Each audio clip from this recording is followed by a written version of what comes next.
Hi hello welcome to ఆర్టీఆర్టీకి channel. ఈరోజు వీడియోలో ఎంసెట్ 2024 సంబంధించినటువంటి ఒక ఇంపార్టెంట్ అప్డేట్ తీసుకురావడం జరిగింది. ఆ అప్డేట్ ఏంటంటే ఎంసెట్ కౌన్సిలింగ్కి వెళ్ళే ప్రతి ఒక్కరు, మీరు ఎంసెట్ కౌన్సిలింగ్ ద్వారా బీటెక్లో జాయిన్ అవ్వాలి కూడా ప్రతి ఒక్కరు కూడా తప్పకుండా బ్యాంక్ అకౌంట్ అనేది తీసుకోండి. సో ఈ బ్యాంక్ అకౌంట్ ఉండడం వల్ల మీకు రిఫండ్ అనేది వస్తుంది. అసలు రిఫండ్ అంటే ఏంటిది, లాస్ట్ ఇయర్ వాళ్ళకి బ్యాంక్ అకౌంట్ లేకపోవడం వల్ల ఎదురైన ఇబ్బందులు ఏంటి, అవన్నీ ఈ వీడియోలో నేను క్లియర్ ఎక్స్ప్లెయిన్ చేస్తాను. కాబట్టి స్కిప్ చేయకుండా చివరి వరకు చూడండి. ఈ వీడియో కొంచెం లెంత్గా ఉంటుంది, బట్ మీకు ఇది అర్థం కావాలంటే, మీరు అమౌంట్ అనేది లాస్ కావద్దనుకుంటే తప్పకుండా స్కిప్ చేయకుండా చివరి వరకు చూడండి. మనందరికీ తెలిసిన విషయమే, 10,000 కంటే బిలో ర్యాంక్ వచ్చిన వాళ్ళకి ఏ కేటగిరీ అయినా సరే, SC ST BC open category ఏదైనా సరే 10,000 కంటే తక్కువ ర్యాంక్ ఉన్న వాళ్ళకి ఫుల్ రీంబర్స్మెంట్ అనేది వస్తుంది. అంటే ట్యూషన్ ఫీ మనకు 0 అని వస్తుంది. 4 ఇయర్స్కి 0 అమౌంట్ పే చేయాలి. అదేవిధంగా గవర్నమెంట్ కాలేజీలో చదువుకున్న విద్యార్థులకు కూడా ఫుల్ రీంబర్స్మెంట్ అనేది వస్తుంది. అదేవిధంగా ఎస్సీ ఎస్టీ మైనారిటీ వాళ్ళకి ర్యాంక్తో సంబంధం లేకుండా వాళ్ళకి కూడా క్వాలిఫై అయితే ఫుల్ రీంబర్స్మెంట్ అనేది వస్తుంది. సో ఫుల్ రీంబర్స్మెంట్ వచ్చినప్పటికి కూడా ఎస్సీ ఎస్టీ వాళ్ళు సెక్యూరిటీ డిపాజిట్గా 5,000 రూపీస్ పే చేయాలి. అదేవిధంగా ఓపెన్ కేటగిరీ వాళ్ళు సెక్యూరిటీ డిపాజిట్గా ఫుల్ రీంబర్స్మెంట్ వచ్చినప్పటికి కూడా 10,000 రూపీస్ పే చేయాలి. మనకు ఫస్ట్ ఫేజ్ కౌన్సిలింగ్ అయిపోయిన తర్వాత మనకి అలాట్మెంట్ ఆర్డర్ వస్తుంది. సో దాంట్లో ఏమొస్తుందంటే, ఫుల్ రీంబర్స్మెంట్ ఎలిజిబుల్ ఉన్న వాళ్ళకి కూడా 0 వచ్చిన తర్వాత సెక్యూరిటీ డిపాజిట్ ఎస్సీ ఎస్టీ వాళ్ళకి 5,000, ఓపెన్ కేటగిరీ బీసీ కేటగిరీ వాళ్ళకి 10,000 రూపీస్ పే చేయమని వస్తుంది. మీకు ఆ వచ్చిన కాలేజీలో సీట్ కన్ఫర్మ్ చేసుకోవాలంటే తప్పకుండా అమౌంట్ అనేది మనము పే చేయాలి.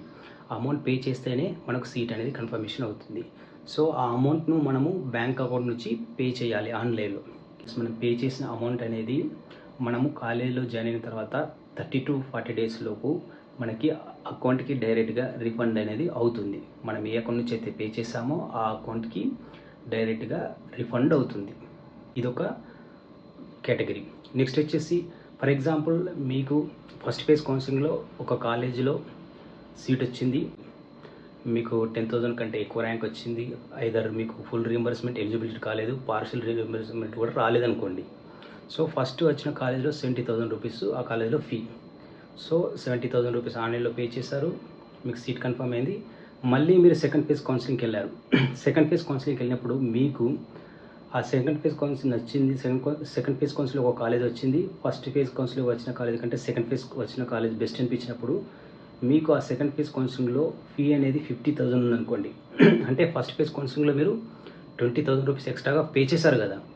సో ఆ పే చేసిన అమౌంట్ అనేది మనకు ఎక్సెస్ ఉన్న అమౌంట్ అనేది రిఫండ్ అవుతుంది. ఎక్కడికి రిఫండ్ అవుతుంది, మీరు ఏ అకౌంట్ నుంచి పే చేస్తారో ఆ అకౌంట్కి అమౌంట్ అనేది రిఫండ్ అవుతుంది. మన అకౌంట్ నుంచి పే చేస్తే డైరెక్ట్గా మన అకౌంట్కి అమౌంట్ వచ్చేస్తుంది, ఎటువంటి ప్రాబ్లం ఉండదు. సో ఫస్ట్ చెప్పిన సినారియోలో, సెకండ్ చెప్పిన సినారియోలో మన అకౌంట్ నుంచి కానీ, మన పేరెంట్స్ అకౌంట్ నుంచి కానీ, మన ఓన్ బ్రదర్ అకౌంట్ నుంచి కానీ మనం పే చేస్తే మన అకౌంట్కి రిఫండ్ వస్తుంది. సో మనం చెక్ చేసుకోవచ్చు, ఎటువంటి ప్రాబ్లం లేదు. అయితే ప్రాబ్లం అంతా ఎక్కడ వచ్చిందంటే, ఎవరైతే ఇంటర్నెట్ సెంటర్కి వెళ్ళి వాళ్ళ ఇంటర్నెట్ సెంటర్ అకౌంట్ నుంచి ఎవరైతే అమౌంట్ పే చేశారో, సెక్యూరిటీ డిపాజిట్ అమౌంట్ కానీ, అదేవిధంగా మీరు కాలేజ్ ఫీ కానీ మీరు ఎవరైతే పే చేశారో, మీకు ఒకవేళ రిఫండ్ వచ్చే అమౌంట్ ఉంటే డైరెక్ట్గా వాళ్ళ అకౌంట్కి వెళ్తుంది. మన మెయిల్కి కానీ, మన మెసేజ్కి కానీ, మన మొబైల్ కానీ ఎటువంటి ఇంటిమేషన్ రాదు. మనం కాలేజీలో జాయిన్ అయిన 30 to 40 డేస్ తర్వాత తప్పకుండా 100% ఎవరికైతే ఎలిజిబిలిటీ ఉంటుందో రిఫండ్ అనేది వస్తుంది.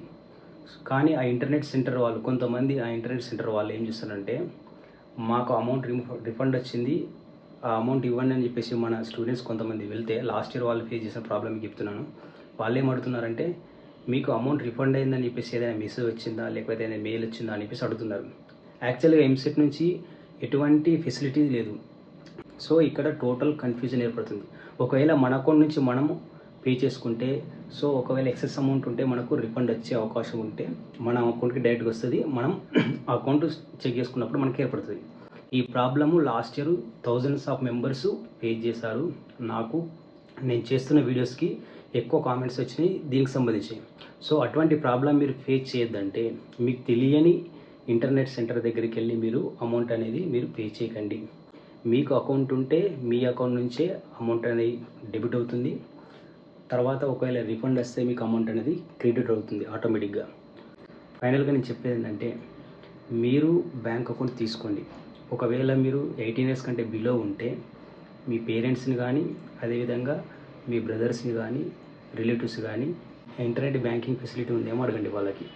మీరు బిలో 18 ఇయర్స్ అయితే మీకు అకౌంట్ ఉన్నా కానీ ఇంటర్నెట్ బ్యాంకింగ్ అనే ఫెసిలిటీ ఉండదు. లాస్ట్ ఇయర్ చాలామంది ఇంటర్నెట్ సెంటర్ల నుంచి పే చేశారు. వాళ్ళ దగ్గరికి అడిగితే వాళ్ళ రెస్పాన్స్ ఇవ్వలేదు వాళ్ళకు. సో వాళ్ళు చాలామంది 5,000 రూపీస్ కానీ 10,000 రూపీస్ చాలామంది వాళ్ళకి రిఫండ్ వచ్చిందో లేదో కూడా ఇప్పటివరకు తెలియదు. ఆల్మోస్ట్ 1 ఇయర్ అయినా కానీ ఇప్పటికీ నా యూట్యూబ్ ఛానల్ అవే కామెంట్స్ వస్తున్నాయి.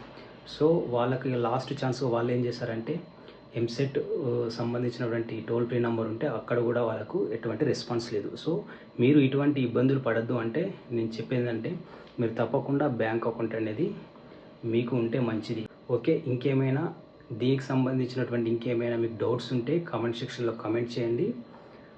నా వీడియో నచ్చినట్టయితే లైక్ చేయండి. అదేవిధంగా మీ ఫ్రెండ్స్ అందరికీ షేర్ చేయండి.